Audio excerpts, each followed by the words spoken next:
Before horsepower numbers turned into bragging rights, before muscle cars became heavier, louder, and more extreme, there was a Nova that proved something important. You didn't need the biggest engine, you needed the right one.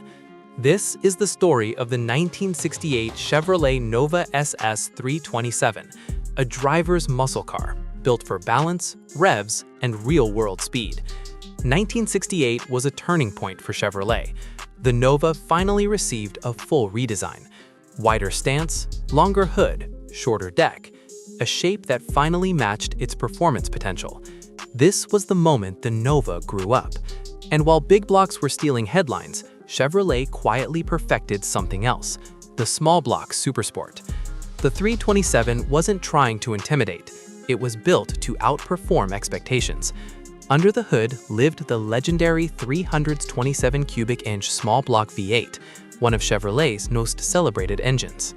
Depending on configuration, the SS 327 delivered 275 horsepower, hydraulic cam, smooth street manners, 300 horsepower, higher compression, hotter cam.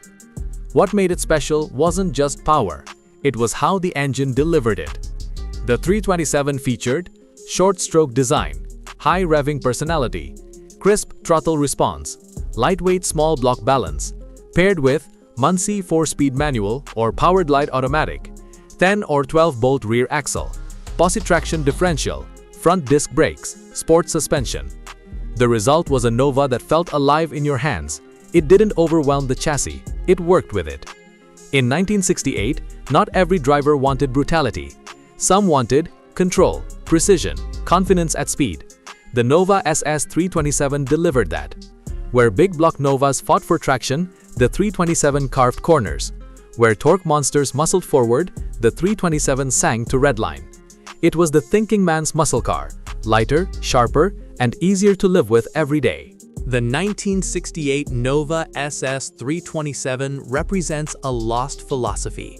That speed should feel earned, that engines should communicate, that control matters more than shock value. This Nova didn't scare you, it invited you to drive harder and rewarded you for it. Today, it stands as one of the most underrated supersports of the era, proof that muscle wasn't just about excess, it was about connection. So here's the question, would you rather wrestle your car or feel completely in sync with it? Down like if small block muscle deserves respect. Down subscribe for deep American muscle documentaries. Down comment 327 or 396. Which one would you choose and why? Because real performance isn't always about size.